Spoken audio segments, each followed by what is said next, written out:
மேஷம் விபரீதம் ஒண்ணு நடக்க போகுது. என்னது அது? அதை பத்தினதான் இந்த வீடியோ. இந்த ஏப்ரல் மாசம் மேஷ ராசிக்கு நன்மையும் தீமையும் கலந்த ஒரு மாதிரி கம்பைண்டா இருக்கும்னு வச்சுக்கோங்களேன். இருந்தா கூட நான் தம்ப்நெயில்ல சொன்ன மாதிரி சில விஷயங்கள் உங்களுக்கு ஃபேவரபிளா இருக்காது. எதெல்லாம் நீங்க கேர்ஃபுல்லா இருக்கணும், எந்த விஷயத்த நீங்க செய்யக்கூடாது, அதை பத்தினதான் இந்த வீடியோ. ரொம்ப கிளியரா எக்ஸ்பிளைன் பண்ணியிருக்கேன். வீடியோ ஃபுல்லா பார்த்து தெரிஞ்சுக்கோங்க. இந்த வீடியோவில் நம்ம பார்க்க போறது மேஷ ராசிக்கான ஏப்ரல் மந்த் ராசி பலன். ராசி பலன் பார்க்கறதுக்கு முன்னாடி நான் எப்பயும் சொல்ற மாதிரி சேனலை சப்ஸ்கிரைப் பண்ணி வச்சுக்கோங்க. அப்பதான் உங்களுக்கு நாங்க அப்லோட் பண்ணக்கூடிய ஜென்ரல் வீடியோஸ் கூட உடனே உங்களுக்கு நோட்டிஃபை ஆகும். உங்களோட சொந்த ஜாதகத்துக்கு ஆன்லைன் கன்சல்டேஷன் வேணும்னு நினைச்சீங்கன்னா ஸ்கிரீன்ல தெரியற இந்த வாட்ஸ்அப் நம்பருக்கு நீங்க ரீச் அவுட் பண்ணி உங்களுக்கான அப்பாயின்மெண்ட்டை புக் பண்ணிக்கலாம். மேஷ ராசியை பொறுத்த வரைக்கும் இந்த ஏப்ரல் மாசம் ராசிநாதன் செவ்வாய் 12வது இடத்துல விரயஸ்தானத்துல சனியோட இணைவுல இருக்கு. ராசி ஸ்ட்ராங்காவே இருக்கு. ஆனாலும் ராசிநாதன் செவ்வாய் பலவீனமா இருக்கு. சில சுப விரயங்கள் ஏற்படும். சுக்கிரன் வேற ராசி மேலே இருக்கு. எப்படி இருப்பீங்கன்னா கொஞ்சம் ஆடம்பரத்துக்கு ஆசைப்படுவீங்க. கார் வாங்குறது, தேவையில்லாத ஆடம்பர பொருட்களை வாங்குறதுல காசை விரயம் பண்ணுவீங்க. ஏன்னா விரயஸ்தானத்துல செவ்வாய் ராசிநாதன் செவ்வாய் இருக்கு. பண விரயம் நடக்குங்க. 12வது இடம் பயணத்தையும் குறிக்கக்கூடிய ஒரு இடம். ராசிநாதன் 12வது இடத்துல பாவத்தன்மையா இருக்கனால அலைச்சல்கள் இருக்கும். தேவையில்லாத அலைச்சல் இருக்கும். இப்ப நீங்க ஒருத்தருக்கு பணம் கொடுத்துருக்கீங்க, போய் கேட்டு பாக்குறீங்க, உங்களுக்கு கிடைக்காது. 10 தடவை அலைஞ்சாதான் கிடைக்கும். அந்த மாதிரி தேவையில்லாத அலைச்சல்கள் ஏற்படும். 12வது இடம் சுபத்தன்மையோட இருந்துச்சுன்னா ஆன்மீக பயணமோ இல்ல ஏதாவது சம் கைண்ட் ஆஃப் டிராவல் உங்களுக்கு நடக்கும். அது ரொம்பவே உங்களுக்கு பிளசண்டா இருக்கும். 12வது இடம் பாவத்தன்மையோட இருந்துச்சுன்னா வீண் செலவுகள் இருக்கும், வீண் விரயங்கள் இருக்கும், பயணத்துல விரயம் இருக்கும், பயணம் பண்ண முடியாது. இந்த சில பேர்லாம் பாத்தீங்கன்னா அப்ராடுக்குலாம் ஆசைப்பட்டுட்டு இருப்பீங்களா.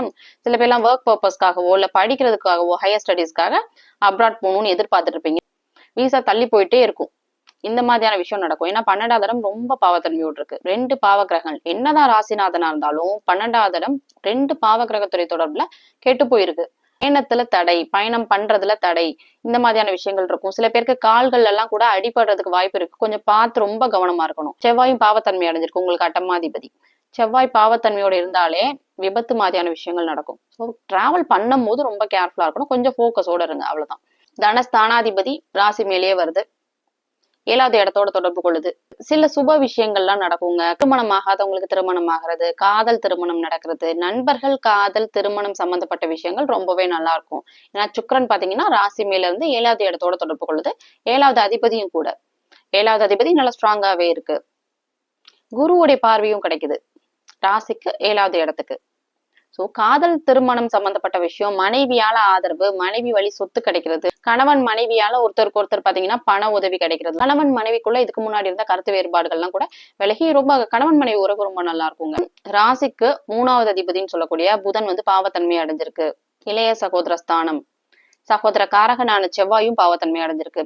சகோதரரால் விரயம், சகோதரரே விரயம் மாதிரியான விஷயங்கள் நடக்கும். இந்த சாட்டை பாருங்களேன்.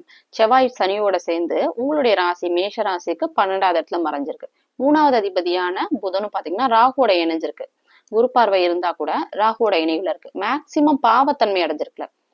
பாவத்தன்மை அடைஞ்சிருக்கா, சுபத்தன்மை அடைஞ்சிருக்கா, எது ரொம்ப அதிகமா இருக்கு அதை ரொம்ப பார்க்கணும். ஸோ இளைய சகோதர ஸ்தானத்துல மட்டும் குரு இருக்கு. சில பேருக்கு இமோஷனல் அட்டாச்மெண்ட் எல்லாம் இருக்கும். அவங்களோட கொஞ்சம் நல்லா கனெக்டடாவே இருப்பாங்க. அதெல்லாம் எதுவுமே ப்ராப்ளம் இருக்காது. இளைய சகோதரன் கூட எந்த பிரச்சனையுமே இருக்காது. சில பேருக்கு இமோஷனல் அட்டாச்மெண்ட் இருக்கும், ஆனா பிரிவு இருக்கும். சில பேருக்கு இமோஷனல் அட்டாச்மெண்ட் எதுவுமே இருக்காது, சண்டை போட்டுட்டே இருப்பாங்க. இந்த மாதிரியான பிரிவு இருக்கும். புரியுதா? ஸோ முக்கியமா சகோதர விஷயங்கள் ரொம்ப கவனமா இருக்கணும். அப்பா விஷயங்களும் அப்படிதான் இருக்கும். சூரியன் சனி சேர்க்கைனால அப்பாவுக்காக நீங்க ஏதாவது ஒரு செலவு பண்றது, தேவையில்லாத செலவு நடக்கும், விரயம் நடக்கும். அது உங்க அப்பா மூலியமா கூட இருக்கலாம், சகோதரன் மூலியமா இருக்கலாம். சகோதரன் மூலியமா, அப்பா மூலியமா விரயங்கள் இருக்கும். ஸோ அதுதான் நான் தம்ப்நெயில்ல சொன்ன இந்த விஷயம். ஒரு விபரீதம் ஏற்படும். டிராவல் பண்ணும்போது ரொம்ப கவனமா இருந்துக்கணும். தேவையில்லாம இந்த மாசம் யாருக்கும் பணம் கொடுக்காதீங்க. பணம் கொடுத்தீங்கன்னா அவங்களுக்கு திருப்பி கிடைக்காது. அடுத்தது உங்களுக்கு ஜென்ம சனி வேற வரப்போகுது.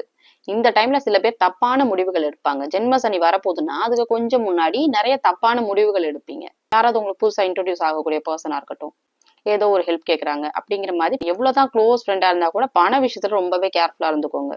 உங்களுடைய ராசிக்கு 4வது அதிபதியான சந்திரன் பாத்தீங்கன்னா என்னதான் செவ்வாய் சனி இணைவு இருந்தா கூட பௌர்ணமி சந்திரனுடைய ஒளியிலே இருக்கும். 2 பாவ கிரகங்களும் பௌர்ணமி சந்திரனுடைய ஒளியில இருக்கும். அதுக்கடுத்து கொஞ்சம் கொஞ்சமா உங்களுடைய 4வது அதிபதி சந்திரன் தேய்பிர நிலைமையில போயிடும். சனி செவ்வாயோட இணையும். 4வது ஆதிபத்தியம் தடைப்படும். வீடு வாகனம் கல்வி சம்பந்தப்பட்ட விஷயங்கள்ல தடைகள் இருக்கும். நான் அகைன் முன்னாடியே சொன்ன மாதிரி ஹையர் ஸ்டடீஸ்க்காக அப்ராட் போகணும்னு நினைக்கிறவங்களுக்கு அதுக்கேற்ற மாதிரி 12வது இடம் கேட்டிருக்கு பாருங்க. 4வது அதிபதி சந்திரனும் தேய்பிரை நிலைமையில போயிடும், அமாவாசையை நோக்கி போகும். 2 பாவ கிரகங்களான செவ்வாய் சனியோட இணையும். கல்வி வீடு வாகனம் தாய் சம்பந்தப்பட்ட விஷயங்கள்ல சில குறைகள் இருக்கும் 10ஆம் தேதிக்கு அப்புறம். சூரியனும் பாத்தீங்கன்னா 12வது இடத்துல சனியோட இணைவுல இருக்குங்க. இந்த மாசம் நிறைய நன்மைகள் அப்படிங்கிற மாதிரி எதிர்பார்க்க முடியாது. 10ஆம் தேதிக்கு அப்புறம் குழந்தைகள் சம்பந்தப்பட்ட விஷயம் எல்லாமே அப்படிதான் இருக்கும். குடும்ப வாழ்க்கை நல்லா இருக்கும். கணவன் மனைவி உறவை தவிர நண்பர்கள் விஷயத்தை தவிர மற்ற விஷயங்கள் எல்லாமே குறைகள் இருக்கும். நீங்களே ஒரு மாதிரி மன அழுத்தத்தோடயே இருப்பீங்க. சில தேவையில்லாத ஆடம்பர ஆசைனால பண விரயங்கள் ஏற்படும். நான் முன்னாடியே சொன்ன மாதிரி ரொம்ப பார்த்து இந்த விஷயத்துல கேர்ஃபுல்லா இருந்துக்கோங்க. புதனும் பலவீனமா இருக்கு. அடுத்த மாசமும் செவ்வாய் சனியோட போய் இணையும். செவ்வாய் சனி 2 பாவ கிரகத்துடைய தொடர்பு உங்களுடைய ராசிக்கு 6வது இடத்துக்கு படுது. புதுசா வேலை கிடைக்கிறதுல தடை இருக்கும். ஜாப் சேஞ்ச் பண்றதுல தடை இருக்கும். எப்ப பண்ணலாம் அப்படின்னு கேட்டீங்கன்னா குரு பயிற்சி வரைக்கும் வெயிட் பண்ணுங்க. உங்களுக்கு மட்டும் இல்ல எல்லா ராசிக்காரர்களுக்கும் ஒரு சேஞ்சை கொடுக்கும் குரு பயிற்சி. எப்ப நடக்கும் அப்படின்னு நிறைய பேருக்கு தெரியும், சில பேருக்கு தெரியாது. ஜூன் 2ஆம் தேதி குரு பயிற்சி நடக்க போகுது. அதுக்கப்புறம் சில சேஞ்சஸ் உங்களுக்கு நடக்கிறத பாப்பீங்க. பணம் வருமாங்க, பணப்புழக்கமே இருக்காதா, பிசினஸ்ல ஏதாவது எங்களுக்கு பணம் வருமா, இந்த மாசம் ஏதாவது பண வரவு எதிர்பார்க்க முடியுமானா கண்டிப்பா எதிர்பார்க்க முடியும். ஏன்னா ராசிக்கு 7வது இடமும் சுபகிரகத்துடைய தொடர்பு இருக்கு. ராசி மேலேயே சுக்கிரன் இருக்கு. பாக்கியஸ்தானத்துக்கு குரு பார்வை கிடைச்சிருக்கு இல்லையா? சோ பண வரவுகள் கண்டிப்பா இருக்கும். அது 10ஆம் தேதி வரைக்கும் பிசினஸ் பண்றவங்களுக்கு எல்லாம் ரொம்பவே நல்லாவே இருக்கும். அடுத்தது அட்டமாதிபதியான செவ்வாய், ராசிநாதன் அட்டமாதிபதி 2மே செவ்வாய் தான். அட்டமாதிபதி செவ்வாய் சனியோட இணைவுல பாவத்தன்மை அடைகிறதுனால வம்பு வழக்கு பிரச்சனை மாதிரியான விஷயங்கள் இருக்கும். பொதுவாகவே செவ்வாய் ஒரு பாவத்தன்மை உள்ள கிரகம் தானே. செவ்வாய் சனி இணைஞ்சாலே அது நல்ல ஒரு இது கிடையாது. இப்போ இந்த மாசம் பறக்கக்கூடிய குழந்தைங்களுக்கு ஜாதகத்துல கிரக நிலைகள் இப்படிதான் இருக்கும். இந்த இப்ப காட்டுறேன் பாத்தீங்களா, இந்த ஜாதகத்து இந்த சார்ட் வந்திருக்கா, இந்த மாதிரி இருக்கும். செவ்வாய் சனி இணைவுல இருக்கும். 2 பாவ கிரகங்கள் ஒன்னா இணையக்கூடாது. தேவையில்லாத வம்பு வழக்கு பிரச்சனை, கருத்து வேறுபாடு மாதிரியான விஷயம் நடக்கும். அடுத்தது உங்களுடைய ராசிக்கு 9வது இடத்துக்கு குருவுடைய பார்வை கிடைச்சிருக்கு. உங்களுடைய ராசிக்கு 9வது அதிபதியான குருவும் பாத்தீங்கன்னா உச்சத்தை நோக்கி போயிட்டு இருக்கு. பாக்கியங்கள் கிடைக்குங்க, நிறைய நல்ல விஷயங்கள்லாம் நடக்கும். இந்த மாசம் மட்டும்தான் ஒரு மாதிரி இருக்குமே தவிர அடுத்த மாசம் நிறைய நல்ல விஷயங்களை எதிர்பார்க்கலாம். கண்டிப்பா ஒரு 2 மாசத்துல என்னதான் உங்களுக்கு 7.5 சனி நடந்தாலும் நிறைய நல்ல விஷயங்கள் எதிர்பார்க்கலாம். அந்த குரு பயிற்சிக்கு அப்புறம் ராசிநாதனான செவ்வாயும் பலமாகும். உங்களுடைய ராசி மேலேயே ஆட்சி ஆகும். தொழில் ஸ்தானாதிபதினு சொல்லக்கூடிய 10வது அதிபதியான சனியும் குருவுடைய வீட்டுல குருவுடைய பார்வையிலே இருக்கும். குரு பயிற்சியும் நடக்கும். உச்ச குருவுடைய பார்வை தொழில் ஸ்தானத்துக்கு படும். தொழில் விஷயங்கள் எல்லாமே ரொம்பவே சூப்பரா இருக்கும். புதுசா பிசினஸ் ஸ்டார்ட் பண்றது மாதிரியான விஷயங்கள் இப்பவே கூட நீங்க அந்த மாதிரியான ஐடியாலாம் கூட வச்சிருப்பீங்க. புதுசா பிசினஸ் ஸ்டார்ட் பண்றது, பிசினஸ் எக்ஸ்பாண்ட் பண்றது, இந்த மாதிரியான விஷயம் எல்லாம் நடக்கும். 12வது தரம் நான் ஆல்ரெடி சொல்லிட்டேன். டிராவல் பண்றது, தூக்கம், கால்கள்ல வலி, சர்ஜரி மாதிரியான விஷயம் இந்த மாதிரியெல்லாம் நடக்கும். பயணம் பண்ணும்போது கேர்ஃபுல்லா இருந்துக்கோங்க. பணப்புழக்கத்துல ரொம்ப கவனமா இருந்துக்கோங்க.